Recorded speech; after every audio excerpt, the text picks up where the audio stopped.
بسم اللہ الرحمن الرحیم۔ ایک قطرہ بذات خود کچھ نہیں ہوتا، لیکن جب وہ سمندر سے مل جاتا ہے تو سمندر کا حصہ کہلاتا ہے۔ ویسے ہی اپنی خودی کو فنا کر کے اپنے محبوب کو پانے والوں میں حضرت شمس الدین تبریزی سبزواری کا نام یاد رکھا جائے گا۔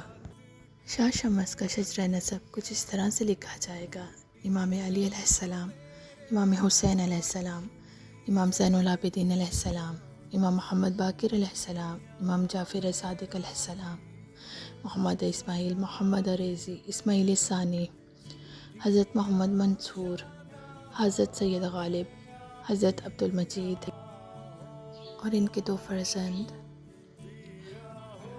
حضرت منتخب باللہ رحمۃ اللہ علیہ اور حضرت منتظر باللہ رحمۃ اللہ علیہ،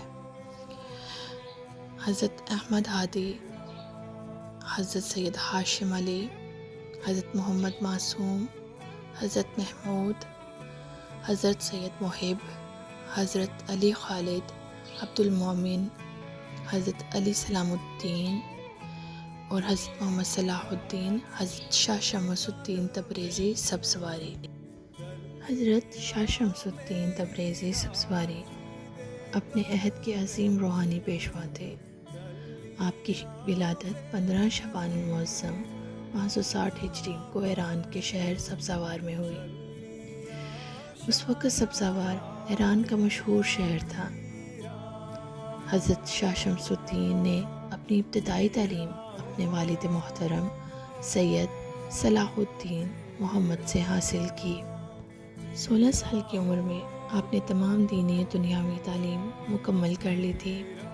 آپ اپنے والد محترم کے ساتھ 579 ہجری میں سبزوار سے براستہ چرکس بدخشاں گئے۔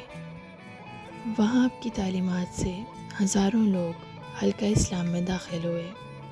آپ دنیا کے کئی ممالک میں تشریف لے گئے، جہاں آپ نے اسلام کی شمع کو روشن کیا۔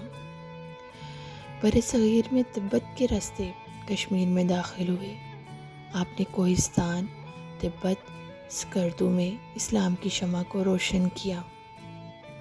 اس طرح ہزاروں لوگ آپ کے کرم اور فیض سے فیضیاب ہوئے اور مشرف با اسلام ہو گئے۔ 586 ہجری میں آپ کے والد محترم سید صلاح الدین نے اپنے آبائی وطن سبزوار جانے کا فیصلہ کیا اور سبزوار پہنچ کر آپ نے حضرت شاہ شمس کی شادی اپنے حقیقی بھائی سید جلال الدین کی دختر سے کر دی۔ بعد ازاں آپ ایران کے شہر تبریز میں سکونت پذیر رہے اور وہاں آپ شمس تبریزی مشہور ہوئے۔ آپ کی ولادت سبزوار میں ہوئی، اس لیے آپ سبزواری کہلائے۔ آپ کے مرشد کے حکم پر کونیا تشریف لے گئے، جہاں آپ کی ملاقات اس وقت کے عظیم اور عالم دین مولانا جلال الدین رومی رحمۃ اللہ علیہ سے ہوئی۔ پہلی کرامات میں ایک مشہور و معروف کرامت معرض وجود میں آئی کہ مولانا جلال الدین رومی اپنے طالب علموں کو تعلیم دے رہے تھے۔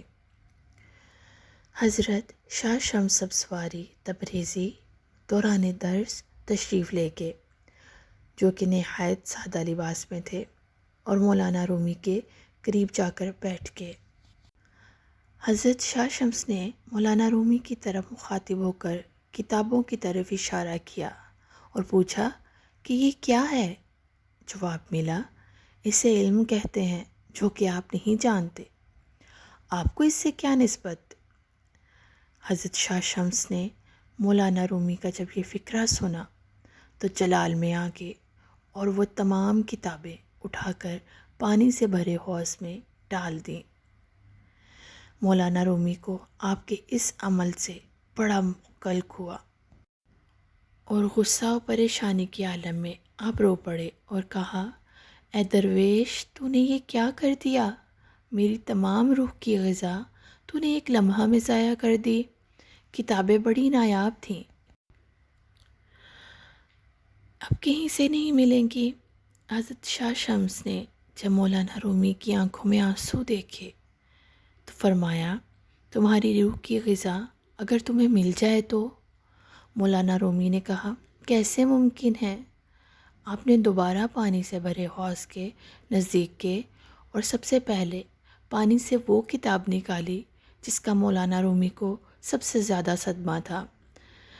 جب حضرت شاہ شمس نے کتاب کو مولانا رومی کے ہاتھوں میں دیا تو کتاب کو پانی کے قطرے نے بھی چھوا نہ تھا۔ مولانا رومی نے آپ حضرت شاہ شمس کا یہ کمال دیکھ کر حیرت سے پوچھا، یہ کیا ہے؟ آپ نے مولانا رومی کو جواب دیا، یہ وہ علم ہے کہ جسے تم نہیں جانتے۔ اس دوران مولانا رومی پر ایک ایسی کیفیت طاری ہوئی کہ آپ کے دست مبارک پر فوری بیعت ہو گئے۔ آپ نے مولانا رومی کو طریقت کے اسرار و رموز سے آگاہ کیا تو آپ نے اپنی زندگی حضرت شاہ شمس کے نام وقف کر دی۔ مولانا جلال الدین رومی نے لوگوں سے گفتگو ترک کر دی۔ ان معاملات کا نتیجہ یہ ہوا کہ لوگوں میں حضرت شاہ شمس کے خلاف چہم گوئیاں ہونے لگیں اور لوگ آپ کو دیوانہ کہنے لگے، یہاں تک کہ مولانا رومی کے خاص شاگرد بھی حضرت شاہ شمس تبریز سے برہم رہنے لگے۔ ان کا خیال تھا کہ مولانا رومی کی عدم توجہی کا باعث حضرت شاہ شمس ہیں۔ اگر وہ یہاں سے چلے جائیں تو پھر مولانا رومی کی صحبتوں سے مستفیض ہو سکتے ہیں۔ حضرت شاہ شمس کو لوگوں کی برہمی کا حال معلوم ہوا تو ایک دن چپکے سے دمشق چلے گئے۔ مولانا رومی نے شاگرد اور دوسرے لوگوں سے یکسر قطع تعلق کر لیا۔ گوشہ تنہائی میں دن رات مرشد کی یاد میں تڑپتے رہتے۔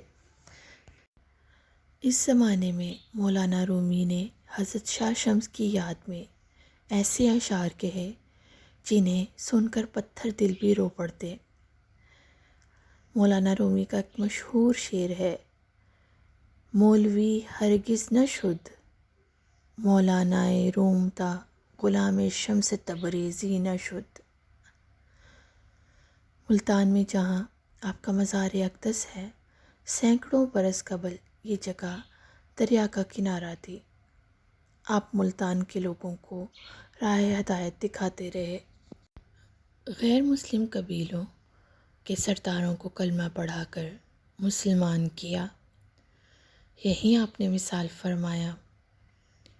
آپ کی وفات 28 صفر المظفر 675 ہجری کو ہوئی۔